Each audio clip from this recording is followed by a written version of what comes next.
అందరికీ నమస్తే అండి. నా పేరు అనిల్ ఖేతా. జనగలం ప్రేక్షకులకు స్వాగతం. ఆంధ్రప్రదేశ్ రాష్ట్ర ప్రజలు చాలా తీవ్రంగా, సీరియస్గా, సిన్సియర్గా ఆలోచించాల్సినటువంటి రాజకీయ పరిణామం ఒకటి వాళ్ళు జరిగింది.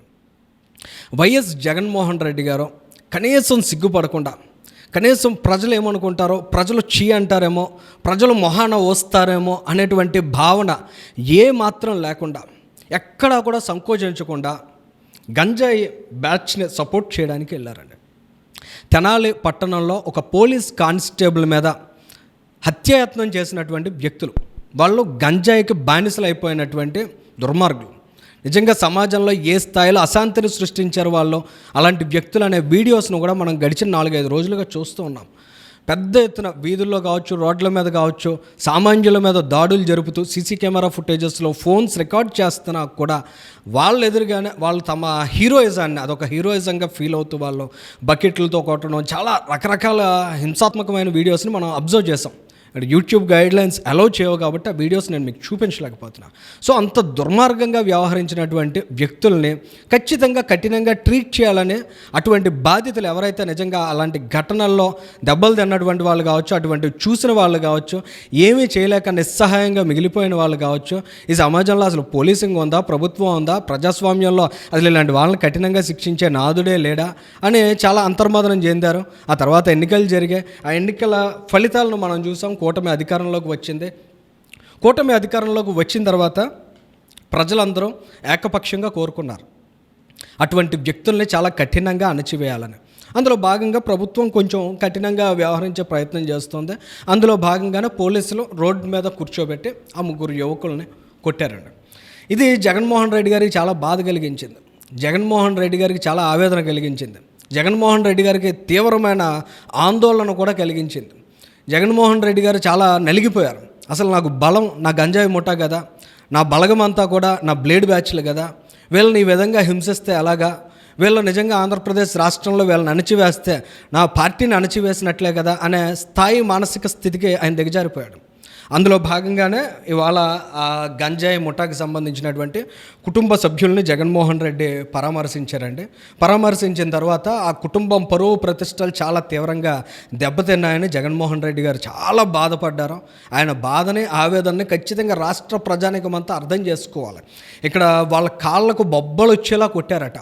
కొట్టినా కూడా ఆసుపత్రికి తీసుకెళ్తే మాత్రం అసలు వాళ్ళకి ఎలాంటి గాయాలు జరగలేదని సర్టిఫై చేశారంట. ఇది కూడా చాలా తీవ్రంగా కలిచివేసింది జగన్మోహన్ రెడ్డి గారిని. ఆ రోజుల్లో ఒక ఎంపీని ఎంత సైకోటిక్గా, ఎంత ఉన్మాది తత్వంతో పోలీసులు కొడుతూ ఉంటే వీడియో కాల్స్ చిత్రీకరించి వాటిని చూసుకుని ఆనందపడి, ఆసుపత్రుల్లో కూడా ఎక్కడ వూండ్స్ లేవంటే మన కళ్ళకి నేరుగా గాయాలు కనబడుతూ ఉంటే అవి ఎక్కడా కూడా గాయాలు కాదని చెప్పినటువంటి వ్యక్తుల్ని, దుర్మార్గుల్ని కూడా చూసాం మనం. ఇవాళ జగన్మోహన్ రెడ్డి గారికి పాపం అలాంటివి ఏమీ తెలియవేమో బహుశా, అందుకని చాలా తీవ్రంగా ఆవేదన వ్యక్తం చేశారు. ఇక పగలు కొట్టారంట. కొట్టడాన్ని ఆయన చాలా తీవ్రంగా తప్పుపట్టారు. కొట్టిన తర్వాత అసలు ఆ వీడియో 4 రోజుల తర్వాత బయటకు వచ్చింది. ఈ వీడియోని చాలామంది పోలీసులు ఇలా దుర్మార్గంగా వ్యవహరించే వాళ్ళు ఉన్నారు, కానీ కొద్దిమంది మంచి పోలీసులు కూడా ఉన్నారట. ఆ మంచి పోలీసులు ఈ వీడియోస్ని బయట పెట్టారట. అసలు జగన్మోహన్ రెడ్డికి నిజంగా కాస్త చిప్ ఉన్నట్లయితే, కాస్త ఆలోచన ఉన్నట్లయితే ఫస్ట్ ఆఫ్ ఆల్ ఇలాంటి కార్యక్రమానికి వెళ్ళేవాడు కదా ఆయన. వెళ్ళి పూర్తి స్థాయిలో వాళ్ళ సమాజంలో అబాస్పాలయ్యాడు, అది వేరే విషయం. మరొక కోణం ఏంటంటే ఇవాళ కూటమి ప్రభుత్వం పోలీసులు ఆలోచనతో బయట పెట్టారు. ఇవాళ ప్రభుత్వం ఎంత కఠినంగా వాళ్ళని అణచివేయడానికి సిద్ధంగా ఉందనే సంకేతాలను ఇవ్వడానికి ఆ వీడియోని బయటపెట్టారు. జగన్మోహన్ రెడ్డి నీలాంటి వాళ్ళు రాజకీయం చేయడానికి ఆ వీడియో బయట పెట్టలే, సమాజానికి కాన్ఫిడెన్స్ ఇవ్వడానికి. ఇలాంటి దుర్మార్గులు ఎవరన్నా మీ మీద లేదా మీ కుటుంబాల మీద ఈ విధంగా వ్యవహరించినట్లయితే ఇమీడియట్గా చాలా కఠినమైన చర్యలు వాళ్ళకు ఉంటాయి అనే సంకేతాలను చాలా బలంగా పంపే ప్రయత్నాన్ని వాళ్ళ కూటమి ప్రభుత్వం చేసింది. కానీ నీలాంటి వాళ్ళు వచ్చి ఏం చేశారంటే వాళ్ళని హీరోలను చేశారన్నమాట. ఒక్కసారి మీరు ఊహించుకోండి, వాళ్ళు జగన్మోహన్ రెడ్డి అక్కడికి వెళ్ళాడు, ఆ కుటుంబాలకి సానుభూతి తెలిపాడు, ఆ కుటుంబాలకు తాను అండగా ఉంటానన్నాడు. ఇక రేపటి రోజున వాళ్ళు రిమాండ్ కంప్లీట్ అయ్యి బయటకు వచ్చి సమాజంలో తిరగడం మొదలెట్టిన తర్వాత ఆ ఏరియాలో ఎవరన్నా వాళ్ళకి ఎదురెళ్ళే పరిస్థితి ఉంటుందా? వాళ్ళు చేసే అరాచకాలు, వాళ్ళు చేసే దారుణాలని కనీసం ఎవడన్నా నిలదీసే ధైర్యం చేయగలరా? లేదు రేపటి రోజున పోలీసులైనా కొంచెం కఠినంగా వ్యవహరించగలరా? ఇక రేపటి రోజున వాళ్ళు పోలీసుల ముందే కాలర్ అగ్రెసివ్ తిరుగుతారు. ఎందుకంటే ఇది ఒక పెద్ద పొలిటికల్ మైలేజ్ కింద మేము వాడుకునే ప్రయత్నం చేస్తామని చెప్పకనే జగన్మోహన్ రెడ్డి గారు చెప్పారు. ఇక ఇలాంటి పరిస్థితులను ఒక రాజకీయ నాయకుడు క్రియేట్ చేయడం అంటే చాలా దుర్మార్గమైన విషయం, చాలా శోచనీయమైన విషయం అండి. వాళ్ళందరి మీద ఏదో రాత్రికి రాత్రి కేసులు బనాయించేశారు అన్నట్టు జగన్మోహన్ రెడ్డి గారు ముసలి గన్నీరు గార్చారండి. కానీ ఇక్కడ మనం అబ్జర్వ్ చేసినట్లయితే వేము నవీన్, వాడి పేరేంటంటే కిల్లర్ అట. ఆ కిల్లర్ ఏంటంటే 2018 నుంచి ఆ కిల్లర్ మీద కేసులు ఉన్నాయి. సుమారు 9 కేసులు ఆయన మీద ఉన్నాయి. ఇందులో సెక్షన్స్ వాటిల్లోకి వెళ్ళట్లే, అంత డీటెయిల్స్ అవసరం లేదు కాబట్టి. ఇక చేబ్రోలు జాన్ విక్టర్, ఆ జాన్ విక్టర్ని చాలా గొప్పగా వెనకేసుకొస్తున్నాడు. ఆయన ఒక జూనియర్ అడ్వకేట్, చాలా చదువుకున్న యువకుడు, చాలా భవిష్యత్తు ఉన్న యువకుడు అని జగన్మోహన్ రెడ్డి చెప్తున్నాడు. ఆ చదువుకున్న యువకుడి మీద లేదా జూనియర్ అడ్వకేట్ మీద 2017 నుంచి కేసులు నమోదవుతున్నాయి. తాడేపల్లి, తెనాలి పిఎస్లో దోపిడీ, బెదిరింపు లాంటి కేసులు కూడా ఆయన మీద నమోదై ఉన్నాయి. 2017, 18, 22, 19లో కూడా ఆయన మీద కేసులు ఉన్నాయి ఆ జాన్ విక్టర్ మీద. తర్వాత డోమా రాజేష్, అతని మీద చూసినట్లయితే 2019 నుంచి 22, 21, 24, 2017లో కూడా ఆయన మీద కేసులు ఉన్నాయి. ఈ ముగ్గురికి సంబంధించినటువంటి కేసుల వివరాలను ఇటీవల పోలీసులు విడుదల చేశారు. జగన్మోహన్ రెడ్డి గారు ఏం చెప్తున్నారంటే ఏదో వాళ్ళ మీద కక్ష పెట్టేసుకుని అదొక రెడ్ బుక్ పరిపాలన, అసలు రోడ్డు మీద తిరిగే రౌడీ షీటర్లకి రెడ్ బుక్కి సంబంధం ఏంటో కూడా అర్థం కాని స్థితిలో ఒక మాజీ ముఖ్యమంత్రి వాళ్ళ రాజకీయాలు చేస్తున్నాడంటే ఎంతకంటే జనం సిగ్గుపడాల్సిన పరిస్థితి.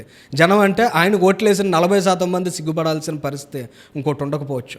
ఏదేమైనా వాళ్ళ జగన్మోహన్ రెడ్డి గారు కావచ్చు, ఆ పక్కన అంబటి రాంబాబు కూడా చాలా బాధపడిపోతున్నాడు. అసలు ఇలాంటి దుష్ప్రచారాలు చేయకూడదు, వాళ్ళందరూ చాలా భవిష్యత్తు ఉన్న యువకులు, వాళ్ళందరూ చాలా ఫ్యూచర్ ఉంది.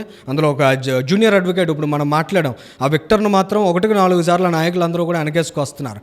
ఏదేమైనా ఇలాంటి సందర్భాల్లో జనం అందరూ కూడా ఒకటి అనుకోవాలి, నిజంగా అలాంటి అంబటి రాంబాబు లాంటి వ్యక్తిని ఏ రోడ్డు మీదో ఏ మోకాళ్ళ మీదో కూర్చోబెట్టి, నిజంగా మనం కొన్ని వీడియోస్లో చూసాం కదా, సామాన్య ప్రజల మీద ఒక బకెట్ పట్టుకుని కొడితే ఈపు మీద బకెట్ మొత్తం చొట్టబడిపోయిందండి. ఆ స్థాయిలో నిజంగా అంబటి రాంబాబు లాంటి వాళ్ళని ఎవరన్నా ట్రీట్ చేస్తే, అలాంటి ట్రీట్మెంట్ అయ్యాక కూడా అదే అంబటి రాంబాబు లేదు నేను వాళ్ళ మీద ఏ విధమైన దాడి చేయను, నేను చాలా పద్ధతిగా పోలీస్ స్టేషన్కి వెళ్ళి కేసు పెడతాననే పరిస్థితి ఉంటుందా? అలా చేయగలడా? జగన్మోహన్ రెడ్డి గారిని ఆ రోజు పట్టాభి గారు ఏదో మాట అనేశారు అని ఆయన క్రియేట్ చేసుకుని జనానికి కోపం వచ్చింది, తెలుగుదేశం పార్టీ కార్యాలయం మీద, కేంద్ర పార్టీ కార్యాలయం మీద దాడి చేశారన్నాడు. మరి ఆ రోజు చట్టాల గురించి చెప్పాలి కదా, ఆ రోజు సిస్టమ్ గురించి చెప్పాలి కదా. జగన్మోహన్ రెడ్డి చెప్పాడా?